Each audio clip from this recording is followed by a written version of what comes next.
Dios les bendiga muchísimo, me da mucho gusto estar con ustedes.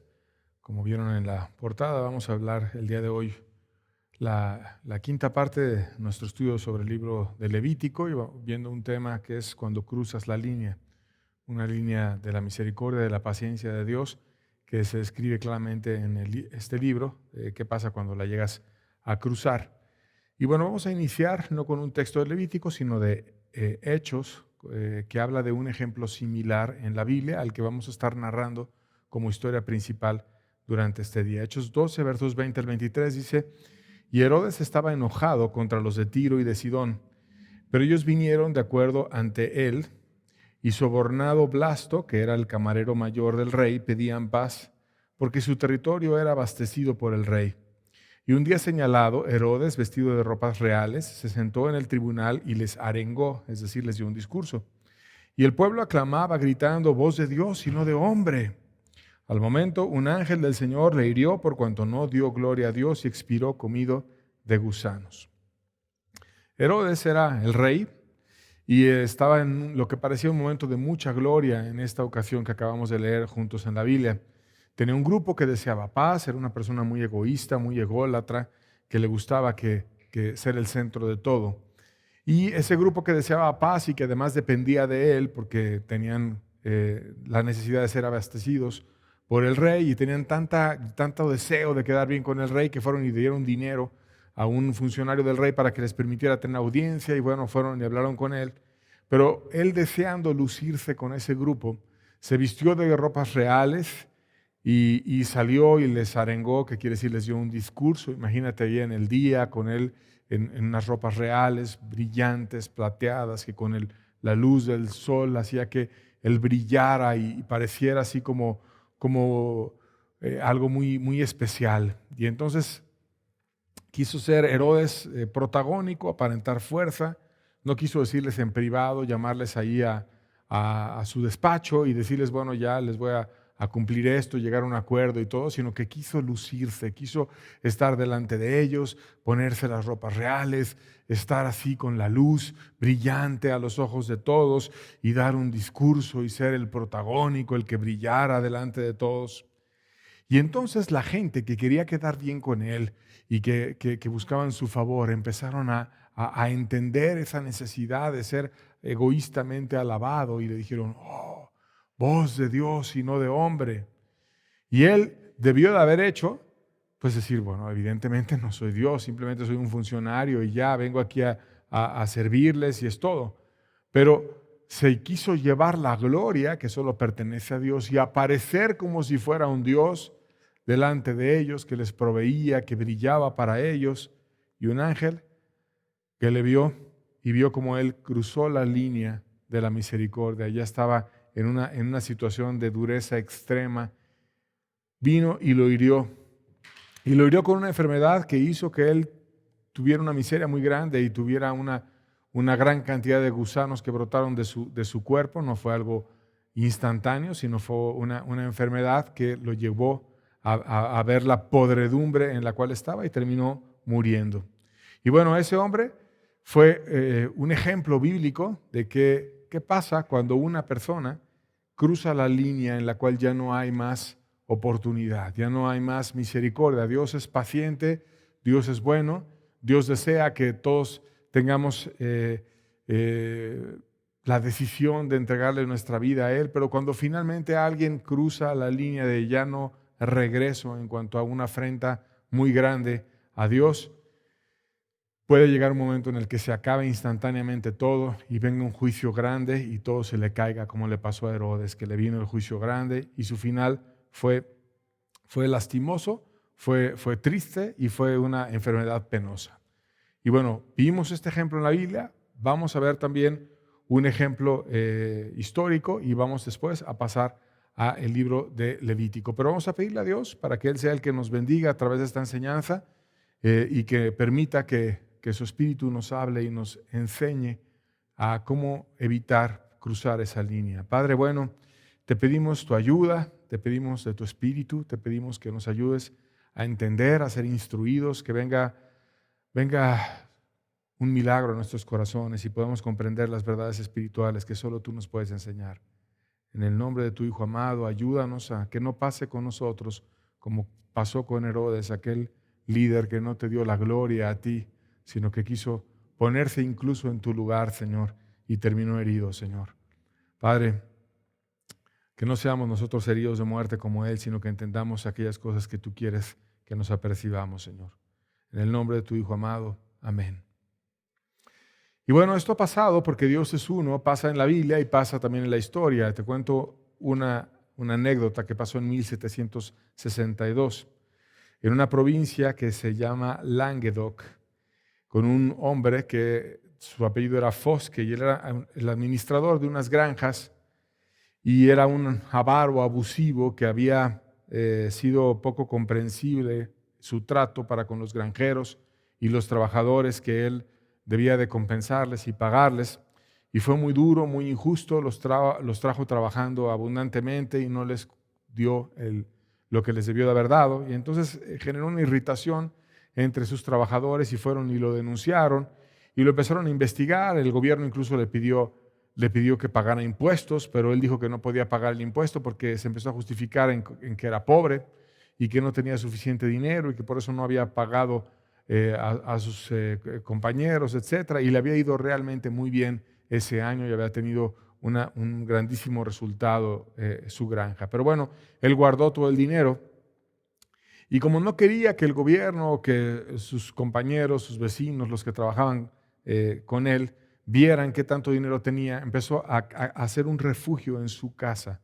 Hizo una puerta secreta en un lugar recóndito de su casa y empezó a excavar, y al fondo de ese lugar hizo como un sótano que le costó trabajo y dinero, pero logró hacer un refugio que nadie sabía, un lugar secreto en donde él tenía guardado toda esa gran cantidad de dinero y no le había dado a sus trabajadores ni al gobierno que le pedía impuestos lo que le correspondía. Y bueno, de repente el hombre desapareció y dejaron de verlo, no saben dónde estaba, ya no aparecía en ningún lugar, y lo empezaron a buscar y mandaron a sus vecinos, sus conocidos, a ver qué fue de este hombre Fosque, qué pasó de él. Y finalmente nunca apareció. Y bueno, terminaron vendiendo la casa y llegó el nuevo dueño a esa casa. Y cuando la compró, la empezó a disfrutar, y de repente va encontrando una puerta que tenía una llave por fuera pegada. Y giró la llave y abrió la puerta, y cuando la abrió encontró un cadáver de un hombre que tenía una lámpara en la mano y que estaba en una condición muy miserable, que era precisamente ese hombre Foster, que quiso disfrutar de su dinero y los tenía enterrado en un lugar tan profundo y tan inaccesible y desconocido para todos, que se fue allí a contar su dinero, y de repente el viento o el juicio de Dios, diría yo, permitió que se le cerrara la puerta con la llave afuera, y por más que trató de gritar, estaba tan lejos de todos que nadie le pudo ayudar, nadie lo pudo oír, nadie conocía ese lugar, para todos era escondido, y estaba tan emocionado por contemplar su dinero que dejó la llave afuera y quedó encerrado, muriendo de hambre, de asfixia, con falta de aire, con falta de agua, con una grandísima necesidad, y todo el dinero que tenía ya acumulado no le pudo salvar y no le pudo ayudar, terminó en una grandísima miseria. Evidentemente este hombre también cruzó la línea del juicio de Dios, la línea de la misericordia, en la cual a veces una persona puede tener una vida incluso en pecado y Dios es paciente, Dios puede tolerar, Dios viene, le escucha, le ama, le habla, etc. Pero hay un momento en el que hay cierto nivel de maldad y cierto nivel de pecado en el que una persona cuando la cruza se le acaba todo de repente y termina momentáneamente de una forma abrupta su vida. Y vamos a ver un ejemplo en el libro de Levítico, que es la parte central de esta enseñanza, donde exactamente dos hombres cruzaron la línea. Dos hombres hicieron lo mismo que Herodes, lo mismo que este hombre avaro, que fue cruzar la línea de la misericordia de Dios. Y vamos a ver la historia de ellos, que además eran sacerdotes. Levítico 10, verso 1, la primera parte del verso dice: Nadab y Abiú, hijos de Aarón. Y aquí empezamos a ver la familia de Aarón. Y menciona a 2 de sus 4 hijos. Aarón tenía 4 hijos que se llamaban Nadab y Abiú, los mayores. Y después tenía otros que eran Eleazar e Itamar, que eran los menores, 4 hijos varones que se mencionan en la Biblia. Y ellos fueron instruidos en el camino de Dios. Aarón conocía a Dios desde pequeño, era miembro de una familia piadosa. Recuerda cómo ellos trabajaron en rescatar a Moisés cuando lo dejaron ahí en el río y vieron de qué manera salvarlo. Y Dios escuchó la intercesión y el deseo de esa familia de salvar a Moisés muchos años antes. Y entonces Aarón había enseñado el camino de Dios a sus hijos y tenía esos 4 hijos, Nadab, Abiú, Eleazar e Itamar. Fueron instruidos en el camino de Dios. Y además tenía el privilegio enorme de ser Aarón el sumo sacerdote, y sus hijos eran sacerdotes con él que servían en el templo. Las funciones de sus hijos, pues ellos hacían sacrificios de reconciliación del pueblo con Dios. Estaban enfocados en buscar la restauración del pueblo con Dios, ofrecían ofrendas por sí mismos, por el pueblo, oraban por el pueblo, ofrecían incienso, adoraban a Dios, mezclaban especies aromáticas y ponían trozos de carbón en el incensario para elevar el olor fragante hacia Dios, que son las funciones que hacían los sacerdotes: ministrar a la gente, ayudarles, bendecirles, y cuando alguien quería buscar a Dios, ellos le acompañaban, le enseñaban y juntos buscaban a Dios. Y bueno, esas partes ya las estudiamos previamente. Pero los sacerdotes, sus hijos, no tenían funciones de sumo sacerdote, que son diferentes. Ellos no podían crear un fuego en el altar, pues este fuego era solamente obra de un milagro, que Dios traía ese fuego a ese altar, y ellos tampoco podían tomar el fuego de ese altar y no entraban en el lugar santísimo porque no eran sumos sacerdotes, sino eran sacerdotes que buscaban de una forma distinta la reconciliación del pueblo con Dios. ¿Cuál fue el problema de esos hombres, los mayores, Nadab y Abiú?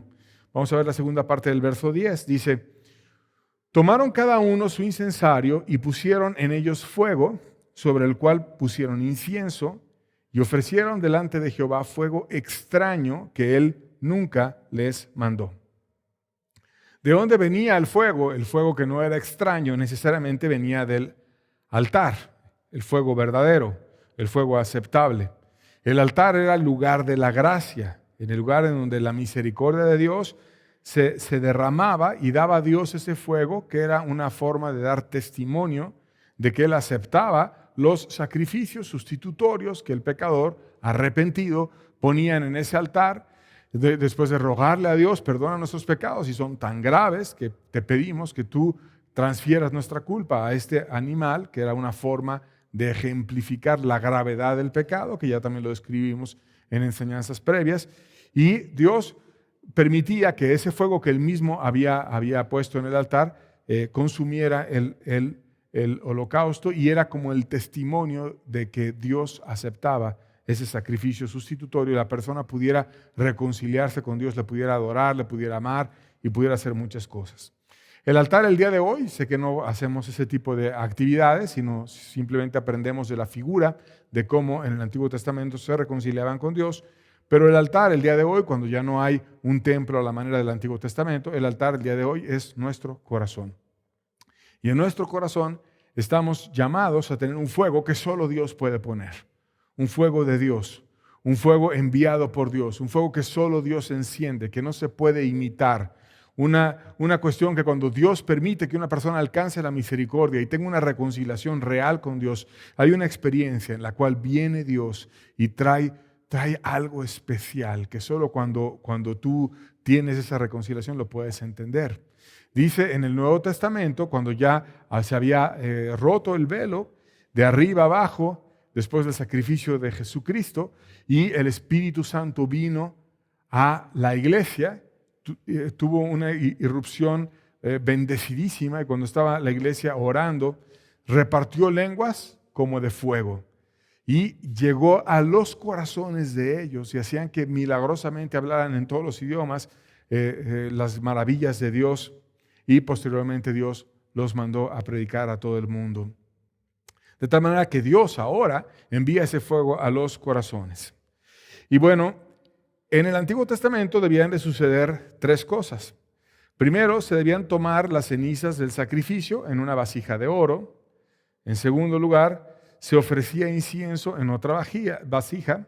Y en tercer lugar, se tomaba el fuego del altar, el cual había sido encendido por Dios. Y lo que quiere decir estas tres cosas que pasaban era una figura. Recuerda que el libro de Levítico es de figuras. Primero que nada, la gracia debía de ser derramada en sustitución al pecador, debía de ser aceptada la gracia del sacrificio sustitutorio y debía de haber incienso, que es para adorar a Dios, en un vaso nuevo, en un vaso limpio, de oro. Ahí es donde debía de haber incienso y después podía haber el fuego de Dios. Y estas tres cosas que pasaban en el Antiguo Testamento nos enseñan muchas cosas para nosotros. La gracia debe de ser derramada, debe de ser entendido el precioso sacrificio de Cristo. Y Él debe de dar la venia de que ese pago que Él dio por el pecador es válida para una persona cuando verdaderamente está arrepentida y cree. Y Jesús tenía una cualidad que nadie tenía y que es una cualidad única del Mesías. Y esa cualidad, que incluso estaba profetizada, es que Él no necesitaba que nadie le diera testimonio de las personas. Que nadie. Porque Él sabía cómo estaba cada persona, aunque nadie le hablara de ellas. De tal manera que todos los hombres eran, en el tiempo de Jesús, como si fueran peces en una pecera que no se pueden esconder. Y estaba Él viéndolos en todo momento, sus corazones, y siempre estaban expuestos, y sabía Jesús lo que había en sus pensamientos, lo que ellos batallaban, los debates mentales que tenían, y conocía perfectamente el corazón de todos. Y les hablaba al corazón. Y eso que hacía Jesús pasa siempre, pasó cuando estuvo en la tierra y pasa en todo momento. Entonces, cuando una persona se acerca a Jesús para obtener el perdón, Él que conoce el corazón y solo Él es el que puede abrir la puerta y el que le puede venir y permitir a esa persona empezar a caminar por el camino estrecho. Él es la puerta, solo Él. Y solo Él es aquel que da salvación y solo Él es el que puede venir y ayudar a la persona. Por eso es ridículo esa gente que tiene los ojos puestos en el hombre, que insisten mucho en ver si un pastor, si un predicador, si un hombre ya le dice que es salvo o que no es salva a tal o cual persona, y si le dice un hombre se va muy feliz. Pero eso es ser nacido del hombre. Lo importante no es lo que el hombre diga. Cualquier ser humano se puede equivocar. Lo importante es lo que Cristo diga. Y entonces cuando la persona viene y su corazón es sincero y de verdad está arrepentido y ha dejado todos esos pecados y cree, Jesús le puede dar la gracia como pasaba en esos momentos. Y entonces se puede dar el fuego. Y aquí viene una reflexión, ¿se puede adorar a Dios si no hay perdón? ¿Podemos ir y cantarle a Dios y darle incienso y adorarle y ser uno y decir, Dios, soy uno contigo si no estoy realmente en una unión con Él? ¿Puedo insultarlo y puedo golpear a un niño en la mañana o puedo adulterar o emborracharme o hacer una maldad? Y al día siguiente venir a una congregación y levantar las manos y hacer como que no hubiera hecho ninguna injusticia con un niño, o como que no hubiera adulterado, como que no me hubiera emborrachado, y decir estoy muy bien, adoro a Dios. ¿Es eso una verdadera adoración? ¿Puede Dios aceptar algo así? O más bien, Dios lo que quiere es que el adorador primero trate con su corazón, cambie su vida y Él venga y valide el Cordero Precioso de la salvación y le abra la puerta y entonces le haga un vaso nuevo y le permita que el incienso venga a Él y que la verdadera adoración se pueda dar. Y bueno, para que venga ese verdadero fuego tiene que venir una verdadera salvación, que es el símbolo del cual está hablando la Biblia. ¿Por qué ellos tuvieron el Espíritu Santo en el Pentecostés? Porque eran salvos. Porque Cristo había muerto por ellos en la cruz, porque estaban rogando por el Espíritu Santo. Y entonces vino ese fuego como que repartido en lenguas como de fuego, y ellos pudieron glorificar a Dios y pudieron hacer muchas maravillas. Y hubo milagros y hubo muchas conversiones. ¿Pero por qué? Porque había la primera parte. Porque mucha gente se la pasa hablando a veces del Pentecostés y nunca viene ese fuego, nunca vienen esas lenguas repartidas como de fuego, nunca viene ese poder, esa guianza del Espíritu, nunca viene nada espiritual en sus vidas porque no han tenido los primeros pasos importantes, que es rendirle su vida a Cristo y que Él, solo Él, venga y diga, sí es cierto, él está verdaderamente arrepentido y yo valido ese arrepentimiento y yo recibo su arrepentimiento y su fe y lo hago mi hijo. Porque el único que te puede escribir en el libro de la vida es Cristo con su sangre preciosa. Pero bueno, quisieron ellos dar un fuego extraño. Un fuego que no era el fuego que seguía la figura adecuada. Un fuego que no era el fuego que Dios mandó. Un fuego que parecía ser de Dios, pero no era de Dios, era extraño.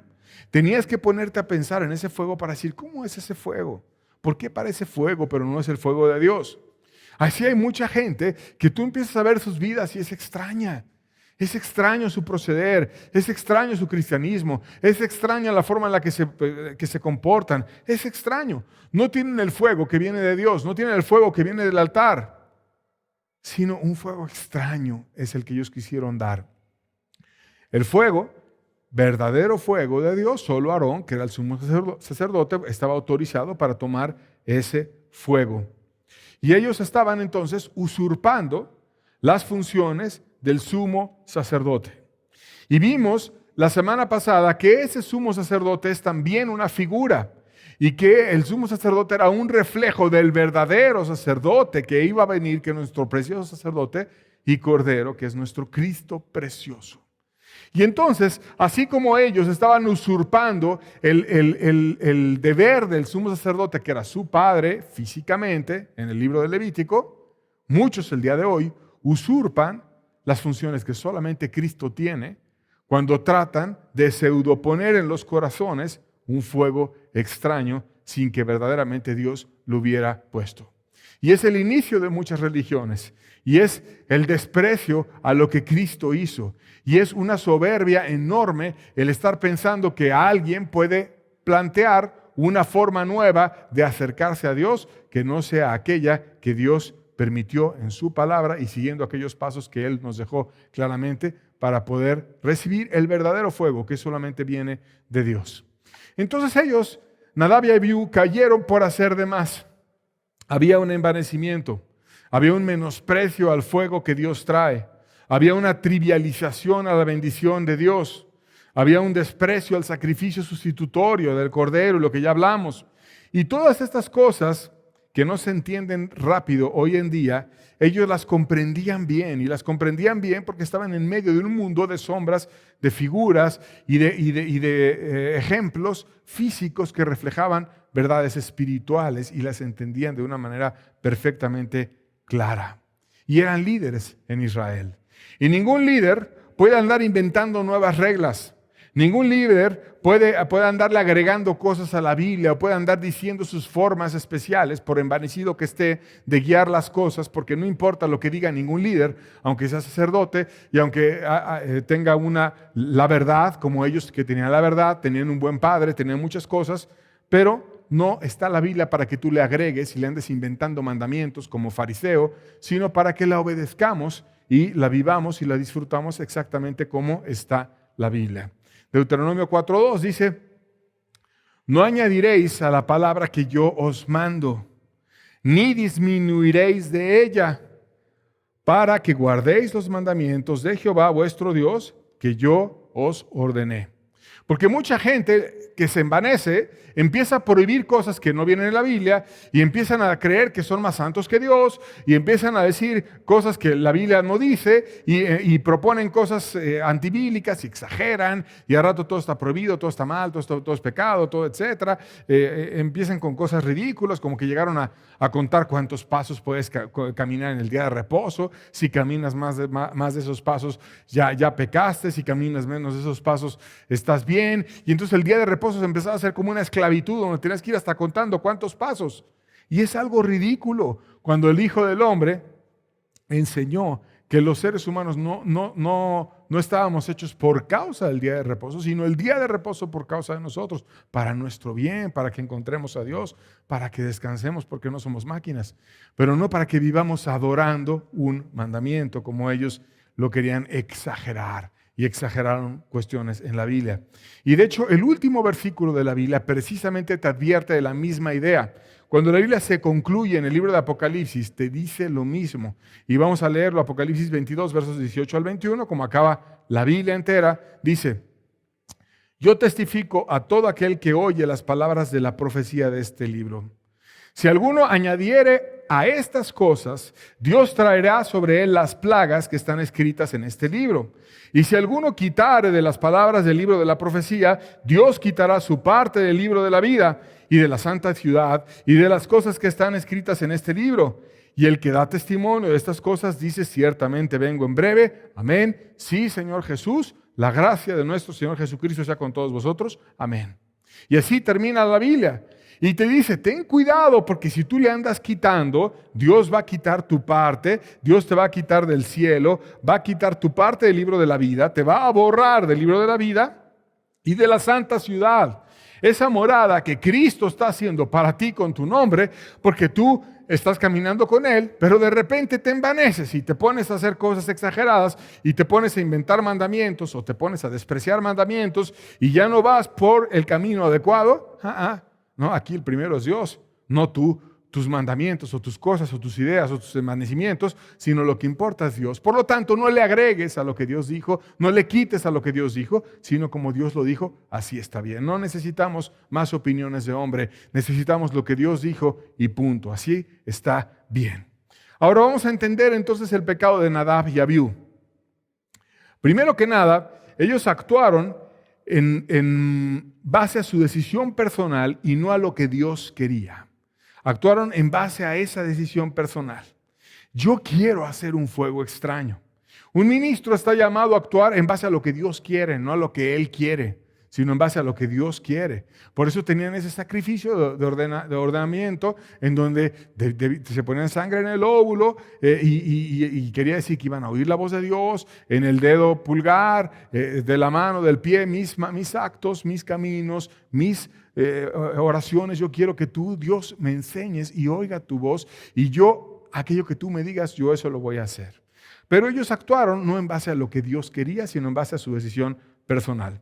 Estaban, número 2, creando su propia religión, porque ya le estaban encontrando una manera diferente de tener fuego en el altar. Ya no requerían la redención a la manera de Dios. Ya estaban en la carne fabricando su forma de encontrar la redención. Ya la salvación es diferente. Igual que hoy los falsos ministros te predican una salvación muy rebajada. Te empiezan a decir: no, tú nada más haz la oración mágica y acepta a Cristo. Ni entiende el pecado de la persona, ni entiende bien qué es Cristo, ni entiende el significado de su palabra Cristo, ni entiende la Biblia, ni entiende nada, pero lo engañan y le hacen una oración. La persona sale igual, nada más que más confundida o engañada, y luego le andan diciendo: no, y tú aquí nos dejas el diezmo, y nos dejas esto y lo otro, y quieren empezarlo a exprimir cuando ni siquiera ha entendido el evangelio esa persona. ¿Qué más hubo en ellos? Desobediencia, porque ofrecieron un fuego extraño que Dios no mandó. Dios no les dijo que pusieran ese fuego extraño, sino estaban haciéndolo a su manera, de una forma desobediente. No tuvieron cuidado en obedecer las leyes de Dios como Dios lo dice en su palabra. Por ende hubo ligereza, faltaron a su consagración, no les importó con toda diligencia estar atentos a lo que Dios quería de ellos. Hubo soberbia porque tomaron un lugar que no les correspondía, se inflaron y fueron e hicieron lo que le correspondía al sumo sacerdote, pero ellos no estaban preparados para eso. Y entonces fueron, inventaron el fuego y no le tocaba a ellos, les tocaba a Aarón. Y así hay personas que se inflan y van y se ponen en lugares que no están preparados para ponerse, y después todo se empieza a caer porque están inflados y porque se están poniendo en donde Dios no los puso. Además de todo, ellos estaban ebrios. Y vamos a verlo en Levítico 10, versos 8 al 9. Dice: y Jehová habló a Aarón, diciendo: tú y tus hijos contigo no beberéis vino ni sidra cuando entréis en el tabernáculo de reunión, para que no muráis. Estatuto perpetuo será para vuestras generaciones. Y está hablando en el mismo contexto de la historia de Nadab y Abiú. Después del juicio que les pasó a ellos, vino una advertencia a los otros dos que quedaban vivos de Aarón, y les dijo: no bebas vino ni sidra para que cuando tú entres en el tabernáculo de reunión no mueras. Porque Dios pide que le amemos con toda nuestra mente. Y porque sí es cierto que Jesucristo cambió el agua en vino en las bodas de Caná, y sí es cierto que en la última cena les dio la copa que significaba su sangre y el pan que significaba su cuerpo que iba a ser molido por ellos. Mas nunca jamás dice la Biblia que Jesús hubiera estado ebrio o que hubiera perdido la cordura por causa del vino. Por lo tanto, ese vino siempre fue moderado.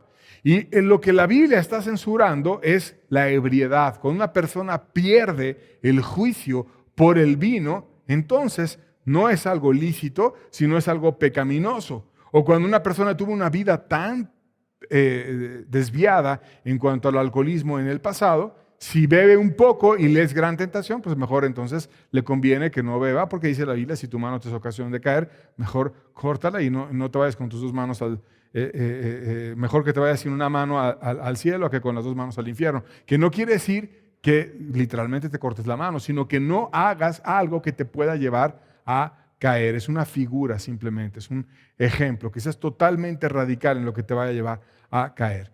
Por tanto, ¿quién podría ir y tomar y embriagarse? Pues era algo aberrante, era algo pecaminoso, era algo que no se debió de haber hecho, y ellos fueron, lo hicieron y por lo tanto les fue mal.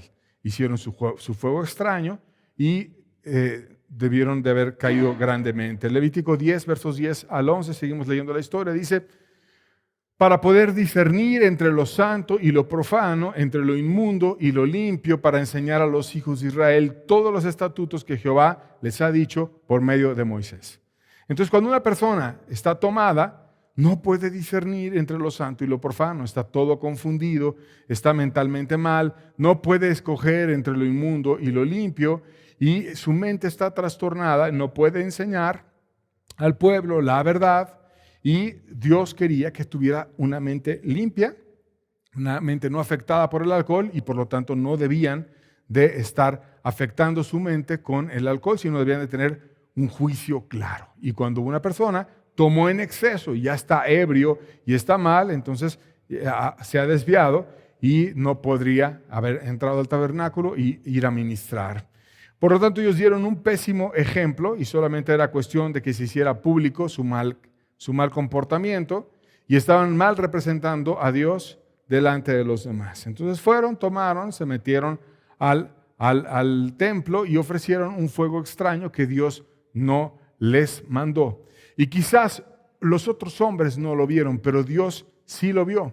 Y vino un juicio, y vamos a ver el juicio. Levítico 10:2 dice: y salió fuego delante de Jehová y los quemó, y murieron delante de Jehová.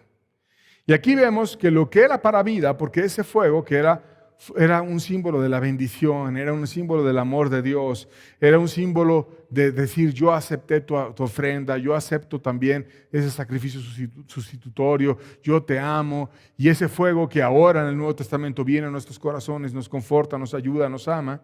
Ahora eso que era para vida fue el elemento de destrucción. Y el origen pues fue Dios. Evidentemente vino y les mandó un fuego que los quemó y murieron delante de Jehová. Y tuvieron una contradicción muy grande, porque ellos creyeron que tendrían la gracia. Creyeron que habían encontrado la forma más fácil de dispensar la gracia. Ya no tenían que ir y buscar el fuego que viniera de parte de Dios y a la manera de Dios, sino un fuego extraño, de otra manera, algo rebajado, algo distinto, algo en la carne, y terminaron quemados. Como muchos falsos ministros van a acabar quemados, y líderes y cristianos en el mismo infierno, cuando terminen descubriendo que no tenían el fuego de Dios, sino van a tener el juicio de Dios. Ellos pensaban que eran tan importantes, tan sabios, tan soberbios, que ellos eran suficientemente capaces para cambiar las reglas, y Dios más bien los cambió a ellos. Les dijo: ustedes no sirven para ministrar aquí. Y los quemó y los quitó. Porque Dios no quiere que una persona esté ministrando con sus propias reglas y sus nuevas formas de inventar y pseudoamar a los demás, sino quiere que lo haga precisamente a la manera de Dios. Y se encendió un fuego, no para prender el sacrificio, sino para juzgarlos a ellos. Y vamos a entender bien por qué se dio esto, por qué es que cruzaron ellos la línea y por qué pasó ese juicio severo y fuerte en la vida de ellos. Levítico 10:3, la primera parte dice: entonces dijo Moisés a Aarón, esto es lo que habló Jehová diciendo, en los que a mí se acercan, me santificaré, y en presencia de todo el pueblo seré glorificado. Y Aarón cayó.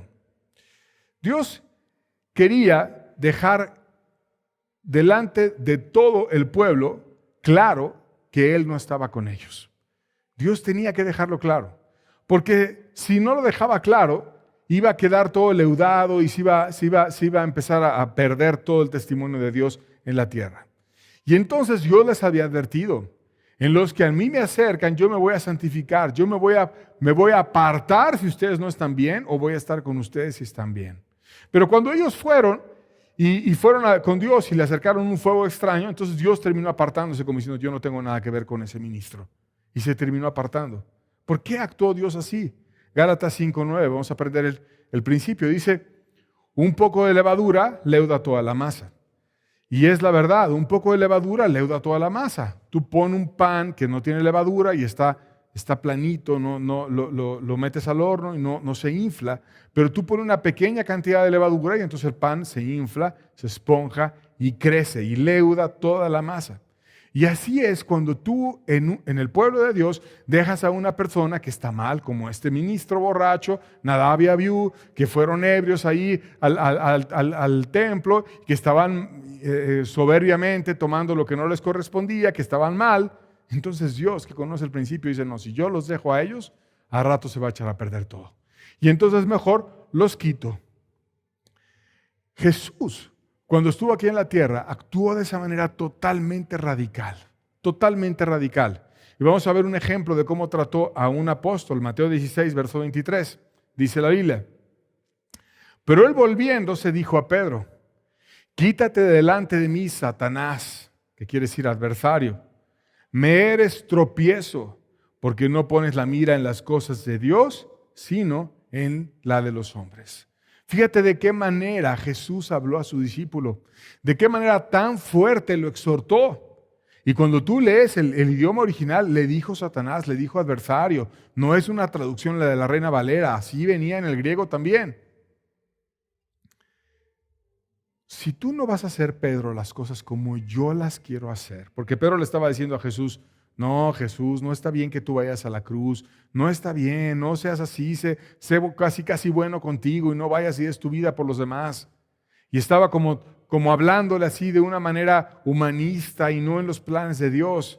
Y era necesario que Jesús muriera por nosotros, era necesario que Él tomara el lugar de cada pecador en la cruz, si no, no habría salvación. No había otra forma, era la forma de Dios. No es lo más cómodo. Jesús no buscó lo más cómodo, lo más incómodo era ir a la cruz. Es una muerte espantosa la cruz. Pero no buscó lo cómodo, buscó la mejor forma de amarnos a ti y a mí y enseñarnos que el pecado es tan grave que para pagar el pecado tienes que colgar al pecador en la cruz.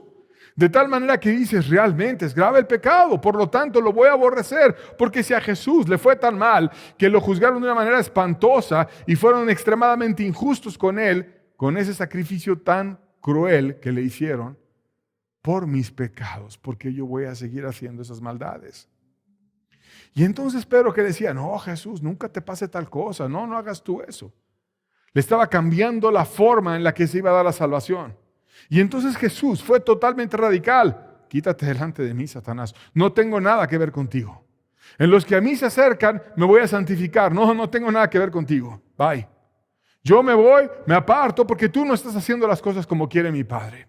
Tú eres mi adversario. Tú ya no caminas conmigo. Tú ya no vienes caminando con las mismas ideas que yo, porque no te estás alineando a lo que el Padre quiere.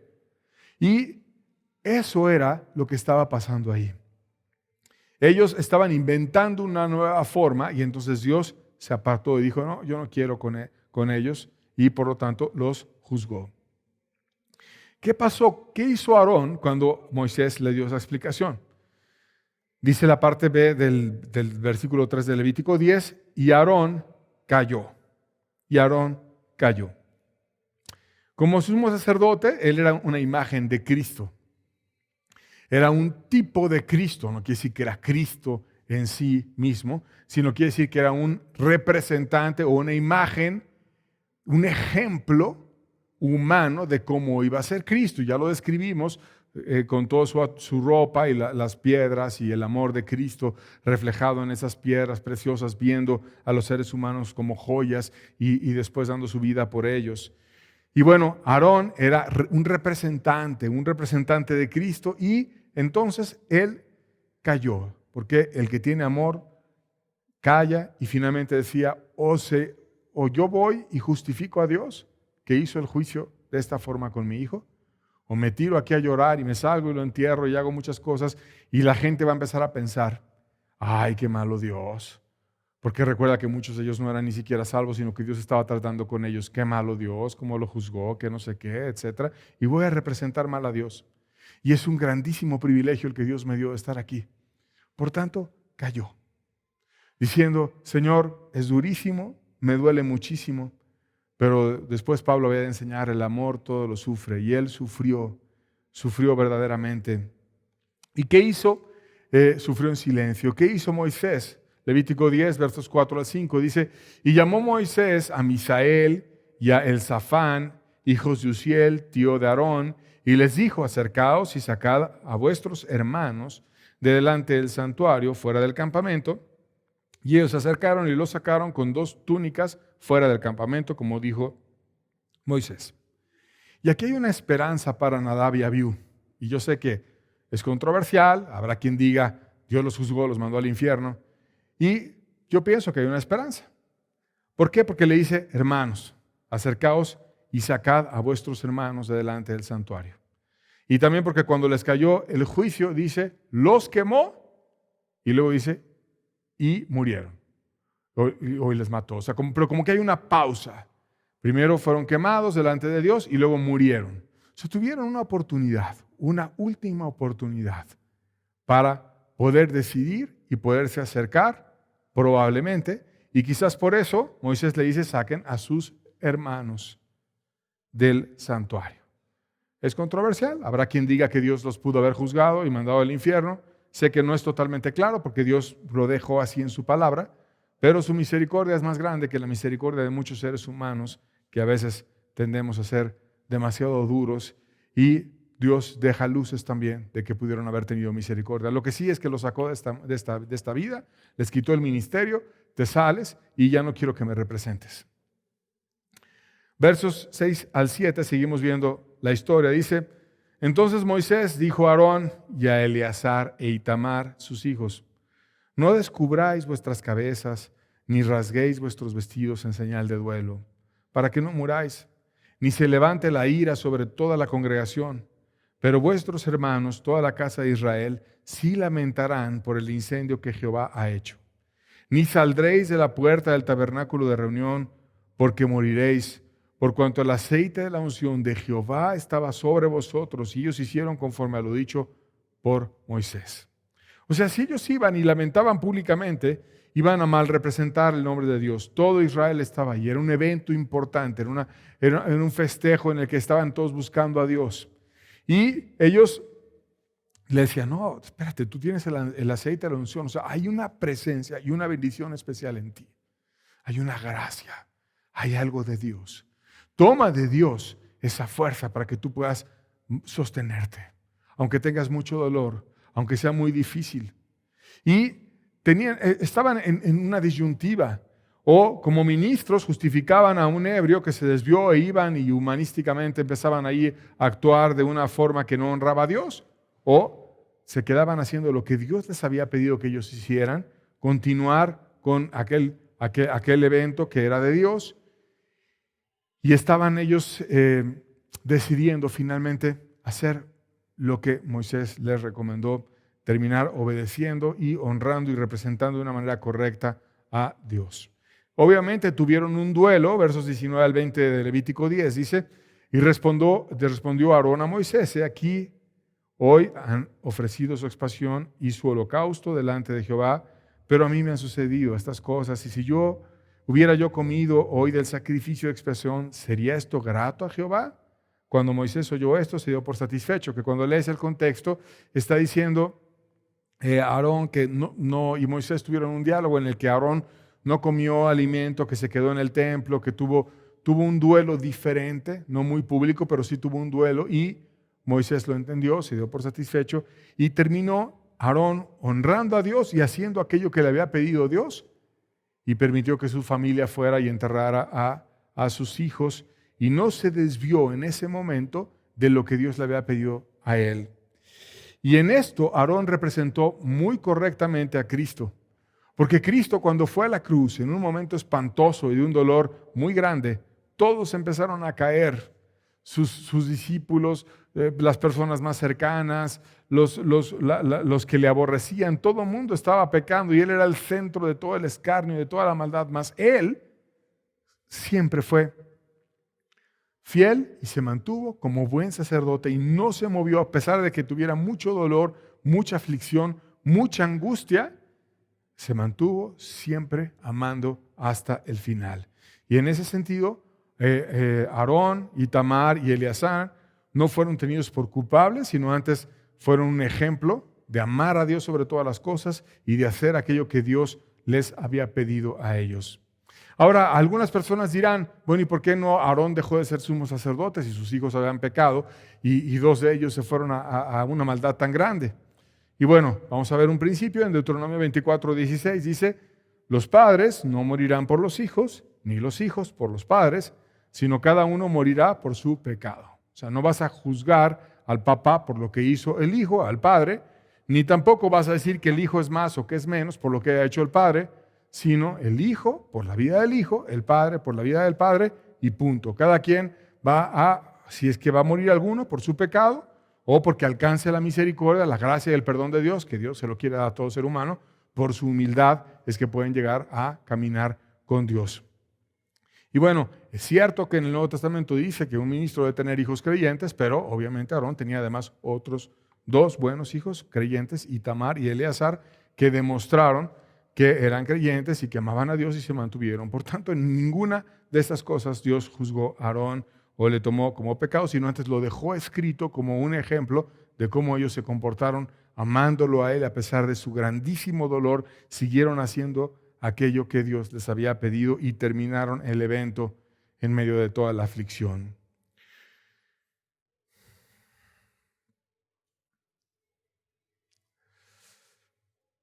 Levítico 10, versos 8 al 11, seguimos leyendo, dice, y Jehová habló a Aarón, diciendo, tú y tus hijos contigo no beberéis vino ni sidra cuando entréis en el tabernáculo de reunión para que no muráis. Estatuto perpetuo para vuestras generaciones, para poder discernir entre lo santo y lo profano, entre lo inmundo y lo limpio, para enseñar a los hijos de Israel todos los estatutos que Jehová les había dicho por medio de Moisés.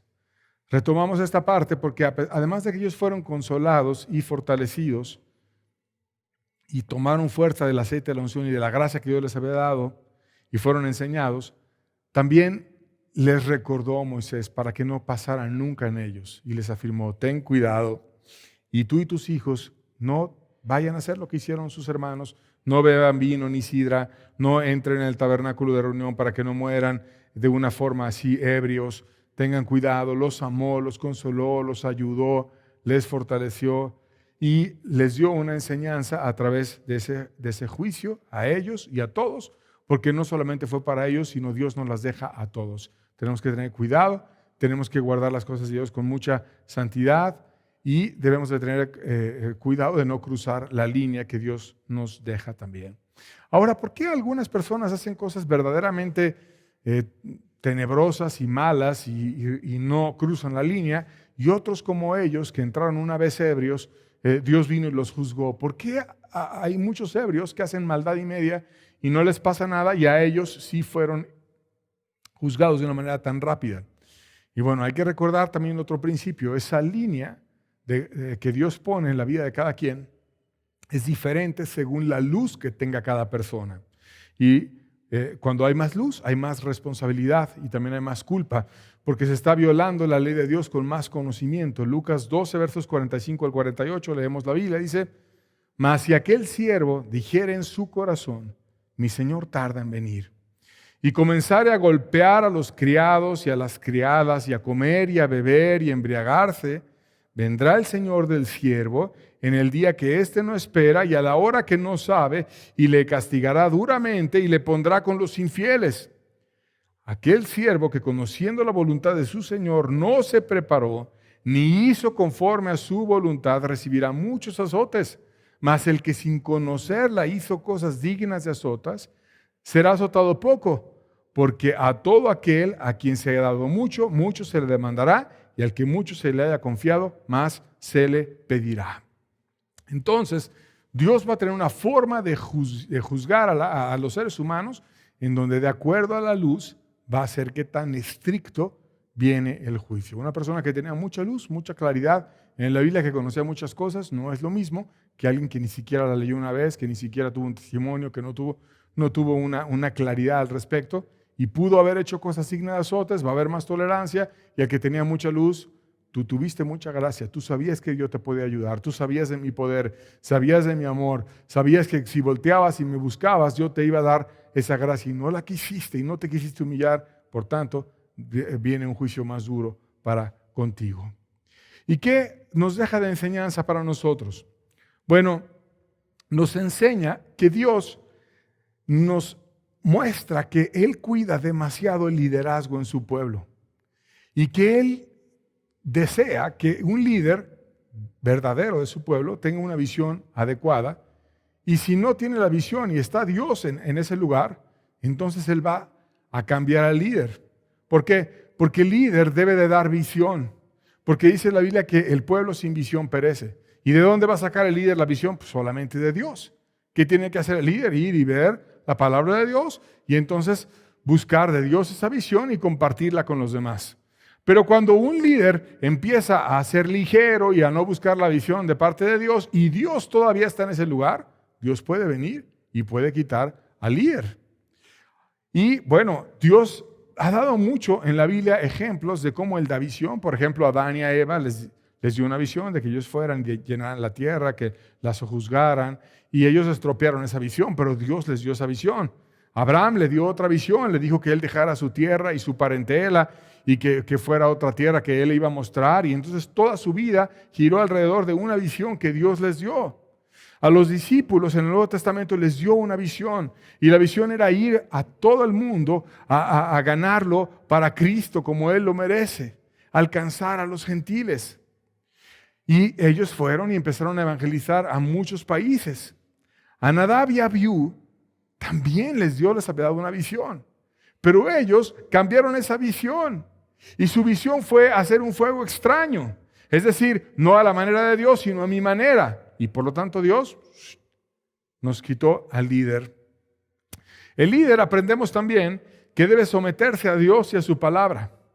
No se puede sobreponer el líder en sus ideas personales y decir que sirven más sus ideas o su experiencia o lo que él cree que lo que Dios dice.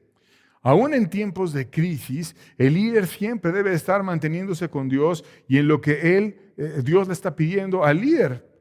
Pero si Nadab y Abiú hicieron las cosas a su manera y les fue bastante mal, ¿cómo saber cuando una persona está en el pueblo de Dios y que no le está yendo mal? ¿Qué es lo que está pasando? Bueno, quizás Dios ya no está ahí. Quizás Dios, si ya no está juzgando, si ya no está cambiando las cosas, pues quizás ya no está ahí.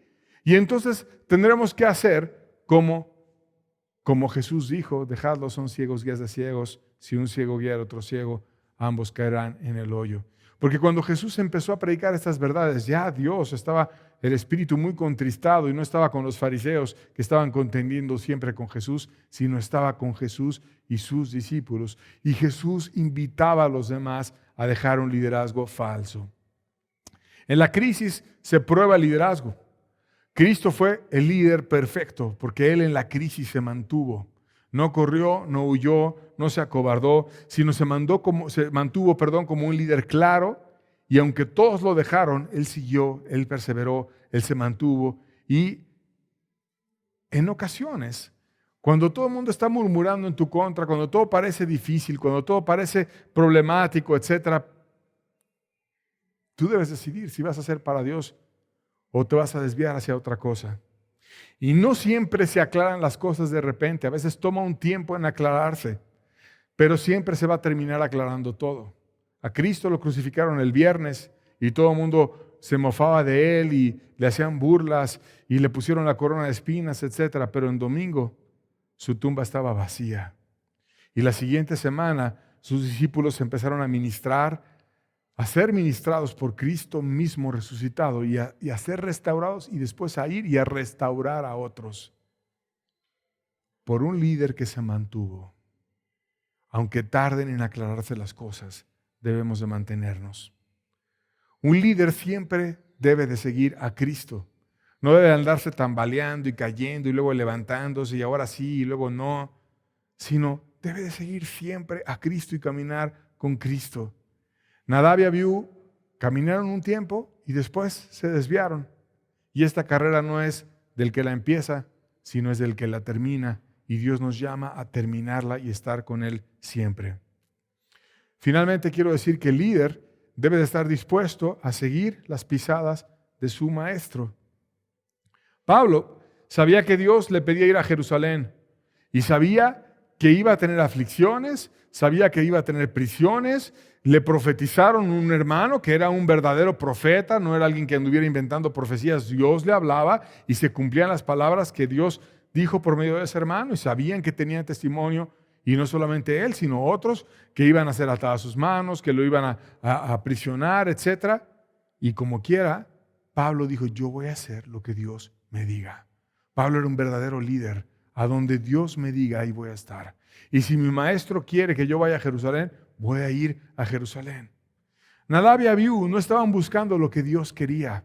Tenían un liderazgo protagónico. Yo quiero ser. Yo tomo el lugar del sumo sacerdote. Yo voy, agarro el fuego extraño. Oye, pero es de tu papá. Él es el sumo sacerdote. Él es el que lo puede hacer, no tú. No, yo soy el más cercano. Yo lo puedo tomar, etc. Y voy y lo tomo. Pero no te toca. Y Dios lo quitó. Y estamos llamados a no tomar el lugar protagónico, sino a hacer aquello que Dios quiere que nosotros hagamos. 2 Corintios 5, versos 14 al 15, dice, porque el amor de Cristo nos constriñe pensando esto, que si uno murió por todos, luego todos murieron. Y por todos murió, para que los que viven ya no vivan para sí, sino para aquel que murió y resucitó por ellos. Ese amor nos debe de constreñir y nos debe de llevar a decir, yo estoy siguiendo a Cristo, que es mi líder, que es el verdadero líder de la iglesia.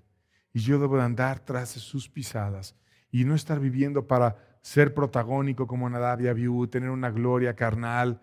No necesitamos otra cosa más que la bendición de Dios.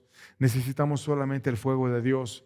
No necesitamos la experiencia humana, la elocuencia humana. No necesitamos las ideas de hombres o el fuego falso que viene por el soberbio que cree que porque habla bien o habla mal. No importa nada de eso. Importa solo que Dios nos dé el fuego suyo en nuestros corazones. En México hay una necesidad muy grande de restauración. Muchas iglesias están caídas. Muchas ovejas están caídas y estamos llamados a restaurar nuestras vidas a la manera de Dios. No fingir que estás adorando, no fingir que tienes un fuego extraño, no fingir que estás siguiendo a Dios a tu manera. Tengamos cuidado en la forma en la que seguimos a Dios. No le demos un fuego falso, tengamos un fuego verdadero, tengamos un caminar verdadero. No seas como otros que aprenden a través del juicio, sino estamos llamados a aprender a través de esta historia para que no te pase a ti. Porque Dios no hace excepción de personas, porque tú también tienes una línea y yo también tengo una línea.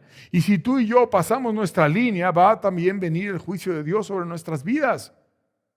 Por tanto, tengamos cuidado de lo que Dios nos pide. Seamos reverentes. Primera de Pedro 4, verso 17, dice la Biblia, porque es tiempo de que el juicio comience por la casa de Dios. Y si primero comienza por nosotros, ¿cuál será el fin de aquellos que no obedecen al Evangelio de Dios? O sea, Dios empieza su juicio con Nadab y Abiú. Pero no solamente se queda ahí, va a alcanzar a todo ser humano. Y tú dirás, si estás oyendo este mensaje, no, eso es para los cristianos, eso es para los que hablan de Dios. Va a llegar a todo ser humano. Y si es cierto, Dios va a empezar a juzgar por su casa, pero no va a haber ser humano que no se ha pasado por el juicio de Dios. Por tanto, tengamos cuidado, porque ¿cuál va a ser el fin de aquellos que no obedecen el Evangelio? Dice su palabra. Los juicios ocurren de repente. Debemos estar apercibidos. Segunda de Pedro, capítulo 2, versos 3 al 6, dice: y por avaricia harán mercadería de vosotros con palabras fingidas. Está hablando de líderes hipócritas que tienen amor al dinero y por eso te están queriendo sacar el diezmo y las ofrendas todo el tiempo. Sobre los tales, ya de largo tiempo la condenación no se tarda y su perdición no se duerme. Porque si Dios no perdonó a los ángeles que pecaron, fíjate cómo te recuerda a diferentes seres importantes, a los ángeles que pecaron, sino que arrojándolos al infierno los entregó a prisiones de oscuridad para ser reservados al juicio. O sea, primero juzgó a los ángeles. Y dice, y si no perdonó al mundo antiguo, sino que guardó a Noé, pregonero de justicia, y a otras 7 personas trayendo el diluvio sobre el mundo de los impíos. Y si condenó por destrucción a las ciudades de Sodoma y Gomorra, reduciéndolas a ceniza y poniéndolas de ejemplo a los que habrían de vivir impíamente. O sea, Dios tiene muchos pasajes en su escritura donde nos advierte. Hubo ciudades enteras que tuvieron una línea y la pasaron. El mundo antiguo tuvieron una línea y la pasó. Y vino el diluvio y se los llevó a todos. Y solo Noé y los 7 que estaban con él no pasaron esa línea y por eso subieron al arca. Y los ángeles mismos tuvieron una línea y hoy están esperando el día del juicio en prisiones de oscuridad. Querido amigo, no cruces esa línea. No la cruces. Vuélvete a Dios, a su misericordia. Ten sensibilidad y amor a Dios. Conságrate a Él. Sé de Él. No seas un líder, porque todos estamos llamados a ser líderes en nuestra casa, con la gente que depende de nosotros, con nuestros hijos, o en alguna obra que Dios te permita servir a otros. Pero no seas un líder falso en cualquier cosa que tú hagas, sino sea un verdadero líder que ames a los demás, que te des por los demás y que imites a Cristo. Vamos a terminar con una oración. Padre, ayúdanos a ver la línea en cada una de las vidas de todo aquel ser humano que escuche este mensaje y que lea tu palabra, Señor. Ayúdanos sobre todo a aprovechar este tiempo que tú nos has dado para no estar viviendo conforme a nuestras concupiscencias o pecados, sino vivir conforme a tú quieres que nosotros vivamos. No en cobardías, no en maldades, no en injusticias, sino en lo que tú deseas de cada uno de nosotros. En el nombre de Jesús, ayúdanos, Señor bueno. Amén. Amén. Dios les bendiga. Vayamos a poner en práctica esta palabra. Nos vemos aquí la próxima semana para continuar estudiando juntos este hermoso libro. Estamos despedidos.